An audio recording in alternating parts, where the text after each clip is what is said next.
Assalamualaikum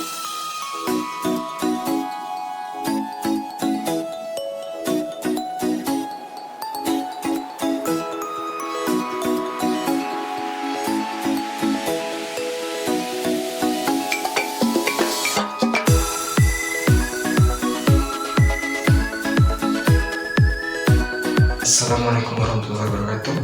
Perkenalkan, nama saya Muhammad Nur Supardi, NIM 21221914. Saya perwakilan dari kelompok 7 akan menerangkan daftar pembahasan yang akan kita bahas dalam presentasi kali ini. Yang pertama, pembahasan mengenai pendapatan nasional. Yang kedua, teori distribusi pendapatan. Yang ketiga, ketimpangan pendapatan. Yang keempat, kebijakan pemerintah dalam distribusi pendapatan. Yang kelima, kasus dan solusi. Yang keenam, kesimpulan. Dan yang ketujuh, yaitu daftar pustaka. Assalamualaikum warahmatullahi wabarakatuh. Saya Maharani Aulia Sadat, NIM 21231919 dari kelas Administrasi Publik A, kelompok 7. Ini membahas materi tentang pendapatan dan distribusi. Pendapatan nasional. Pendapatan adalah jumlah uang yang diterima dari aktivitas yang menghasilkan. Misalnya, seorang yang bekerja sebagai petani padi akan mendapatkan pendapatan dari penjualan padi. Pendapatan nasional. Pendapatan nasional adalah keseluruhan jumlah pendapatan yang diperoleh semua masyarakat untuk pelaku ekonomi yang tinggal di suatu negara dalam kurun waktu tertentu. Perhitungan pendapatan nasional. Produk domestik bruto. Produk domestik bruto ialah jumlah produk berupa barang dan jasa yang dihasilkan oleh unit-unit produksi di suatu negara selama 1 tahun termasuk perusahaan asing dalam negeri. Produk nasional bruto. Produk nasional bruto ialah pendapatan berupa barang dan jasa yang dihasilkan oleh WNI dalam negeri dan WNI yang bekerja di luar negeri. Contoh PDB dan PNB. Contoh PDB, perusahaan Jerman mempunyai cabang di Indonesia dan produk-produk dalam negeri. Contoh PNB, pendapatan WNI dalam negeri dan WNI yang bekerja di luar negeri dengan mengecualikan pendapatan WNA. Assalamualaikum warahmatullahi wabarakatuh. Perkenalkan, nama saya Muhammad Nur Supardi, NIM 21221914. Saya akan menjelaskan tentang teori distribusi pendapatan yang menurut Sukirno pada tahun 2006. Pada dasarnya, distribusi pendapatan merupakan pemahaman mengenai proses penyebaran pendapatan yang dilakukan oleh suatu negara terhadap masyarakatnya dengan tujuan untuk mengurangi ketimpangan pendapatan, di mana ketimpangan pendapatan dapat terjadi karena perbedaan faktor wilayah seperti sumber daya alam, pendidikan, dan kualitas sumber daya manusia. Dari ketimpangan pendapatan tersebut, sehingga pendistribusian pendapatan perlu dilakukan untuk mengurangi kemiskinan, pengangguran, dan kesulitan dalam masyarakat. Setelah itu, dalam kegiatan distribusi pendapatan, kita memerlukan sebuah modal, di mana modal tersebut berasal dari pendapatan per kapita. Dan menurut Muanananga 2005, pendapatan per kapita merupakan pendapatan dari total bisnis ataupun non-bisnis yang berasal dari berbagai macam sumber dan secara nyata diterima oleh seseorang. Jadi pendapatan tersebut yang nantinya berbentuk uang akan diterima oleh pemerintah pusat yang kemudian sebagai modal pendistribusian pendapatan akan diserahkan kembali kepada masyarakat dalam berbagai bentuk program pemerintah seperti bantuan sosial, kemudian penyediaan tenaga pendidik di desa terpencil, dan program pemerintah lainnya. Selanjutnya, pembahasan mengenai perhitungan pendapatan per kapita. Perhitungan pendapatan per kapita terdiri dari dua macam cara dalam menghitungnya. Yang pertama, berdasarkan harga yang sedang berlaku dan tidak akan memperhitungkan tingkat kenaikan harga atau inflasi yang terjadi pada sebuah negara. Misalnya, jika terdapat sebuah negara yang memiliki angka produk domestik bruto pada tahun 2019 sebesar 2.700 triliun dengan jumlah penduduk 150 juta, maka perhitungannya angka produk domestik bruto sebesar 2.700 triliun itu dibagi dengan banyaknya penduduk pada tahun yang sama, yaitu 150 juta, dan akan menghasilkan nilai 27 juta untuk pendapatan per kapita berdasarkan harga yang sedang berlaku. Sedangkan untuk perhitungan pendapatan per kapita berdasarkan harga tetap dan sudah memperhitungkan tingkat kenaikan harga atau inflasi pada suatu negara, misalnya seperti jika ada sebuah negara yang memiliki angka produk nasional bruto pada tahun 2020 sebesar 3.500 triliun dengan jumlah penduduk 100 juta pada tahun yang sama, maka perhitungannya produk nasional bruto sebesar 3.500 triliun dibagi dengan jumlah penduduk yaitu 100 juta, yang hasilnya akan mencapai angka 35 juta. Dari pendapatan tersebut akan masuk dalam pendapatan per kapita yang kemudian dikelola pemerintah pusat. Setelah itu diserahkan kembali pada masyarakat melalui program-program bantuan dari pemerintah. Selanjutnya pembahasan mengenai ketimpangan pendapatan, di mana menurut Todaro di tahun 2003 mengatakan bahwa ketimpangan pendapatan merupakan perbedaan pendapatan yang dipengaruhi oleh faktor lingkungan yang terjadi pada suatu negara, sehingga hasil dari pendapatan penduduk mengalami perbedaan pendapatan yang sangat mencolok dalam suatu negara itu. Dari perbedaan pendapatan tersebut akan diperlukan yang namanya pendistribusian pendapatan untuk menunjang kesejahteraan masyarakat, baik pemerintah daerah ataupun pemerintah pusat. Dari ketimpangan pendapatan tersebut, menurut Jafrizal pada tahun 2012 mengatakan bahwa ketimpangan pendapatan dapat terjadi kepada negara berkembang, di mana di negara berkembang itu negaranya sudah memiliki proses pembangunan yang baik, tetapi terus ditingkatkan sampai semaksimal mungkin. Sedangkan daerah di pelosok desa tidak mampu untuk memanfaatkan peluang tersebut dikarenakan keterbatasan kualitas sumber daya dan sarana dan prasarana yang ada di wilayah pelosok desa. Karena untuk Indonesia sendiri, wilayah yang sangat berkontribusi besar terhadap pendapatan nasional masih berpusat di Pulau Jawa, sehingga dari pendapatan yang berpusat di Pulau Jawa akan dikelola oleh pemerintah pusat, dan setelah itu akan diserahkan kembali atau akan diberikan kembali dalam bentuk bantuan sosial, kemudian perencanaan pembangunan, dan bantuan-bantuan lainnya.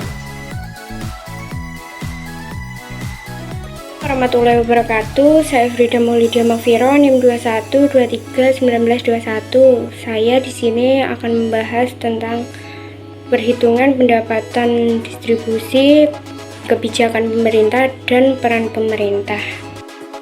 Distribusi pendapatan dapat dinilai melalui indikator untuk mengukur ketimpangan pendapatan di suatu wilayah, diantaranya yaitu dengan kurva Lorenz yang ditemukan oleh Max Lorenz, yang merupakan ekonom kebangsaan Amerika Serikat, yang perhitungannya dilihat dari kumulatif penduduk dan kumulatif pendapatan yang nantinya akan menghasilkan kontribusi pendapat terhadap pendapatan nasional dengan konsep jika garis lengkung mendekati garis nasional maka distribusi pendapatan terbilang merata. Kemudian perhitungan menggunakan koefisien Gini. Menurut jurnal Siriana 2016, koefisien Gini merupakan metode perhitungan yang ditemukan oleh Corrado Gini dengan status warga negara Italia pada tahun 1909. Koefisien Gini ialah konsep yang ditinjau dari angka 0 sampai 1, di mana Ketika garis lengkung mendekati garis diagonal, maka disebut pendapatan merata. Tapi jika garis lengkung menjauhi garis diagonal, akan terjadi ketimpangan pendapatan. Jika kita ingin mencari indeks Gini yang merupakan luas daerah yang diarsir adalah daerah di antara garis diagonal dengan garis loret, kemudian dibagi dengan luas daerah di bawah garis pemerataan. Kebijakan pemerintah dalam distribusi pendapatan menurut James E. Anderson 1979.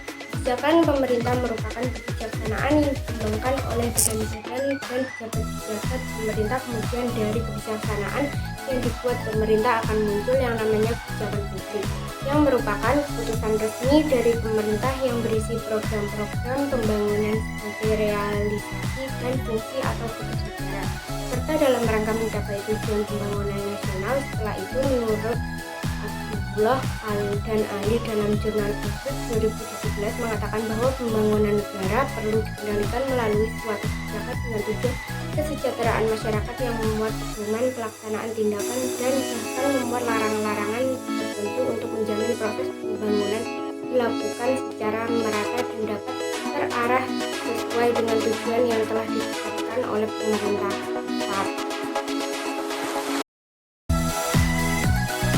Assalamualaikum warahmatullahi wabarakatuh. Perkenalkan, nama saya Siti Nurhisa, nomor 72311925. Jadi di sini saya akan menjelaskan mengenai peran pemerintah dalam mengatasi ketimpangan distribusi pendapatan.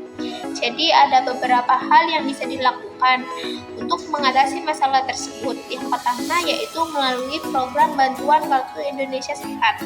Kartu ini ditujukan untuk pemerataan akses kesehatan bagi masyarakat berpendapatan rendah ataupun lanjut usia. Yang kedua yaitu program Kartu Indonesia Pintar. Program ini ditunjukkan untuk pemerataan pendidikan untuk anak-anak yang tinggal di desa terpencil ataupun pedesaan yang masih harus berjalan kaki untuk bersekolah ke kota. Program ketiga yaitu peningkatan ilmu pengetahuan dan keterampilan masyarakat desa melalui desa wisata. Program ini bertujuan untuk pemanfaatan potensi sumber daya alam dan manusia untuk menarik wisatawan dan minat penduduk desa agar lebih produktif dan inovatif dengan berjualan di area desa wisata atau mendirikan warung-warung kecil. Yang terakhir yaitu perluasan lapangan pekerjaan. Ini berawal dari masalah yang sudah dialami beberapa negara di dunia, yaitu pandemi COVID-19 yang disebabkan oleh pembatasan sosial untuk mengurangi infeksi terhadap COVID-19 selama 2 tahun lebih, sehingga pemerintah harus mengeluarkan suatu kebijakan dengan tujuan pemulihan ilmu pengetahuan melalui program Kartu Prakerja atau Kartu Siap Kerja yang diberikan kepada orang yang belum mendapatkan pekerjaan. Jadi saya akan membahas mengenai kasus dan solusinya. Kasusnya yaitu mengenai kasus suap dan gratifikasi mengenai perekayasaan nilai pajak pada tanggal 26 Januari 2022 dengan tersangka Wawan Ridwan, Kepala Kantor Pajak, dan Alfred Simanjuntak, pemeriksa pajak Jawa Barat. Jenis pelanggarannya yaitu perubahan kewajiban pajak dan perekayasaan pajak, mencapai kerugian sebesar 9.649 miliar rupiah. Untuk solusi dari permasalahan tersebut adalah perlu adanya pengawasan dan controlling lapangan keuangan dengan cara pemeriksaan laporan keuangan dan audit internal setiap periode lapangan keuangan. Saya akan memberikan contoh contoh kasusnya yaitu mengenai kasus korupsi distribusi beras bantuan sosial di Kementerian Sosial pada tanggal 24 Agustus 2023. Kerugiannya mencapai 127,5 miliar rupiah. Dan untuk tersangkanya yaitu Bapak Direktur Utama PT Pendoyan Teknologi Persada dan PT Erhanda Gara Riksa. Untuk jenis pelanggarannya yaitu yang pertama, penyusunan kontrak penyaluran tidak dilakukan, dengan kajian dan perhitungan. Yang kedua yaitu pembuatan kontrak kerjasama sebagai formalitas saja. Untuk solusi yang dapat dilakukan yaitu perlu adanya pengawasan secara internal melalui Inspektorat Jenderal dan secara eksternal seperti Badan Pengawas Keuangan.